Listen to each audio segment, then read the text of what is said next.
I miss a lot of things, from my childhood period.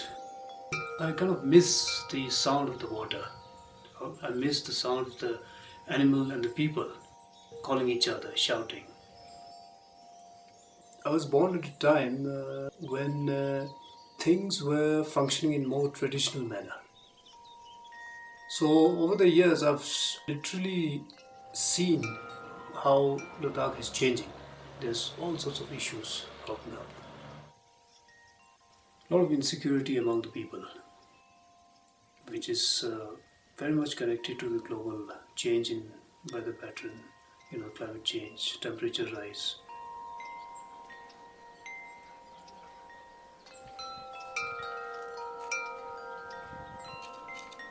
Climate change या आपदा हम जिसको कहते हैं, और ये और लद्दाख का रिश्ता बहुत पुराना है। पिछले 10-12 साल से लद्दाख के कोने कोने में कहीं पानी की बहुत ज़बरदस्त शॉर्टेज हो रहा है, कभी कहीं फ्लडिंग हो रहा है। जिस टाइम पे बर्फ़ नहीं पड़ना चाहिए उस टाइम पे बर्फ़ पड़ता है, जिस टाइम पे बारिश पड़ना चाहिए उस टाइम पे बारिश नहीं पड़ता है। इसका मतलब सब कुछ उतल फुतल हो चुका है क्लाइमेट का लद्दाख जैसे एरिया में। तो मुझे लगता है कि क्लाइमेट चेंज और ये जो डिजास्टर में बिल्कुल एकदम कोरिलेटेड है।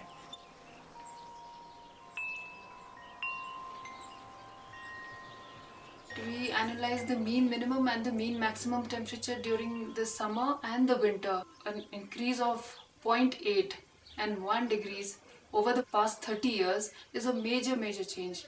I mean, when you say 1 degrees change, you feel it's not much, but this 1 degree change, increase in the temperature, has a major impact.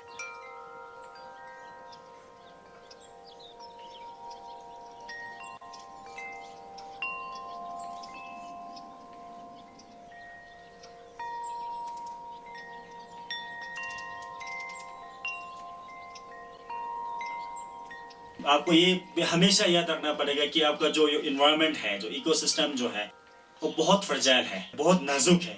तो इसको बहुत केयरफुली यूज़ करना पड़ेगा।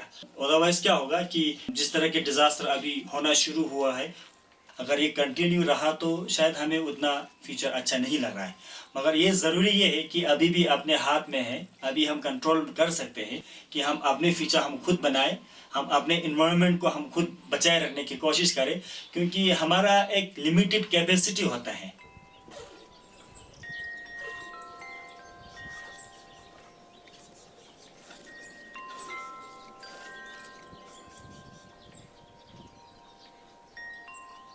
अभी बहुत सारे ऑर्गेनाइजेशंस जो इस फील्ड में आ गए हैं, जो डिज़ास्टर प्रिपेयरनेस की बात करते हैं, गवर्नमेंट लेवल पे भी काफ़ी सारे पॉलिसीज और प्रोग्राम चलते हैं। इस तरह के हम पॉजिटिव चीज़ को आगे बढ़ाएगा तो लद्दाख में उम्मीद भी बहुत है।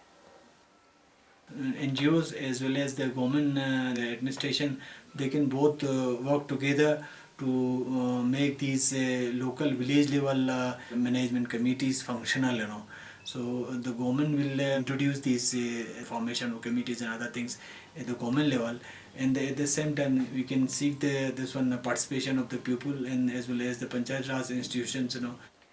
किसी गांव का डिज़ास्टर प्रिपेयरनेस करना है, तैयारी करना है या लोगों को एजुकेट करना है, तो उनका प्लानिंग और पॉलिसी वही गांव वाले से उभर के आना चाहिए। उनको 101% पता होता है कि उनके गांव में कहाँ ज़्यादा डिज़ास्टर प्रोन एरियाज हैं।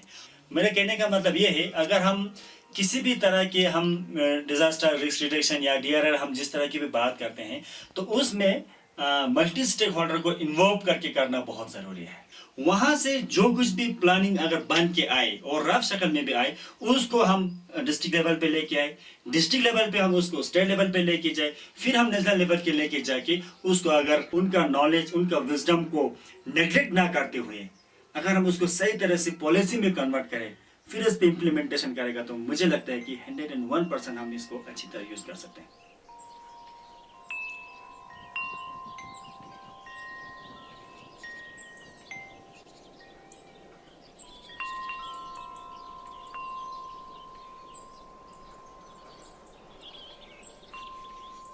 क्लाइमेट चेंज को टैकल करने के लिए एडेप्टेशन पार्ट्स की तरह बहुत सारे जगह पे काफ़ी सारे इनिशिएटिव्स हो रहे हैं। फॉर एग्जांपल सख्ती गांव में हमने एक क्लाइमेट स्कूल शुरू करा है। आगे हम इस क्लाइमेट स्कूल को उस एरिया के बच्चों को क्लाइमेट के बारे में, एयर के बारे में, वाटर के बारे में, ये सब कितना इम्पोर्टेंस है अपने लाइफ में, और इसको हम साफ़ सुथरा हम कैसे मैनेज करके रख सकते हैं और उसका प्रॉपर यूज़ कैसे होगा, ये सब हम बच्चों को सिखाने का कोशिश है। क्योंकि इससे ये होगा कि हमारा जो आने वाला जो जनरेशन है, जो पीढ़ी है, तो उनको अगर अभी से हम ये सब कुछ नहीं डालेंगे तो जो हमने गलती किया तो वो लोग भी दोबारा करते जाएंगे।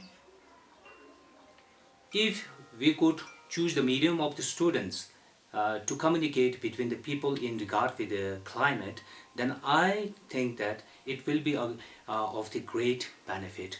Because if we could educate the students, then they can reach every family and we can educate the family.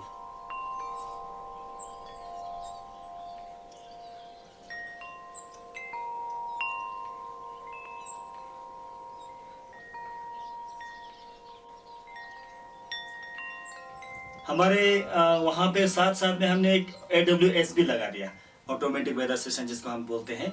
और उस ऑटोमेटिक वेदर स्टेशन का मेन रोल ये होगा कि वहाँ का मौसम का जिस तरह की भी जानकारी हो, आपके वहाँ बर्फ़ कितना पड़ा, आपके वहाँ बारिश कितना हुआ, मिनिमम टेम्परेचर कितना तक गया, मैक्सिमम टेम्परेचर कितना तक गया, और एक माइक्रो क्लाइमेट का इंफॉर्मेशन सब उस गाँव वाले को वो लोग वहीं से मिल जाएंगे। तो इस तरह के इनिशिएटिव अगर हम लद्दाख के हर गाँव में होने लगेंगे तो इससे ये होगा कि हर गांव में अपना माइक्रो क्लाइमेट का वेदर का डेटा होगा, और उस अकॉर्डिंग टू दैट हमारे फार्मर्स, हमने कब सोइंग करना है, कब प्लोइंग करना है, कब हार्वेस्टिंग करना है, ये सब फार्मर खुद तय कर पाएगा।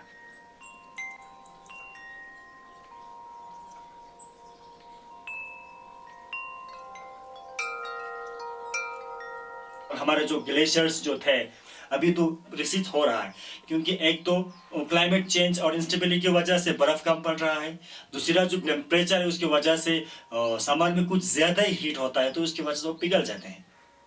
मिस्टर नॉर्फिल जैसे लोगों ने यहाँ पे एक नया टेक्निक बनाया, वो एक आर्टिफिशियल ग्लेशियर्स अभी बना रहा है गाँव में, तो थोड़ा गाँव के नज़दीक होता है तो वहाँ से पानी हमको जल्दी मिलता है। और दूसरी तरफ अभी हम विंटर वाटर रिजर्वर टैंक बना रहा है, जितने भी हमारा वाटर जो विंटर में वेस्ट जाता है, सर्दियों में उसको पूरा स्टॉक करके रख के फिर हमको समर में इसको यूज करते हैं।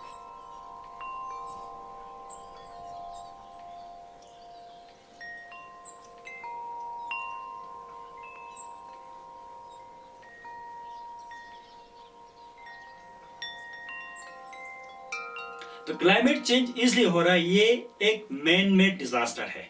दुनिया एक इतना अच्छा और खूबसूरत जगह है, लेकिन हम इंसानों ने उसको पूरा बिगाड़ दिया। मुझे लगता है अगर हम इस तरह सिलसिला चलते रहा तो हमें आने वाले जनरेशन्स को हम कुछ नहीं छोड़ रहा है। तो इसलिए ज़रूरी ये है कि आज के डेट में हर किसी को सोचना चाहिए कि हम किस तरह इस क्लाइमेट चेंज जो हो रहा है इसको हम कैसे बचाएं। वेदर आप ऑफिसर्स हो या NGO वर्कर हो या गांव वाले हो या पंचायत हो, जो भी हो, लेकिन हम सबको अपना अपना रिस्पॉन्सिबिलिटी उठाना पड़ेगा कि मैं इस सुंदर धरती को कैसे बचाऊं। जैसे इंग्लिश में एक कहावत होते हैं, all big journey start with a step and it is never too late to take that step. हम सबको ये याद रखना पड़ेगा।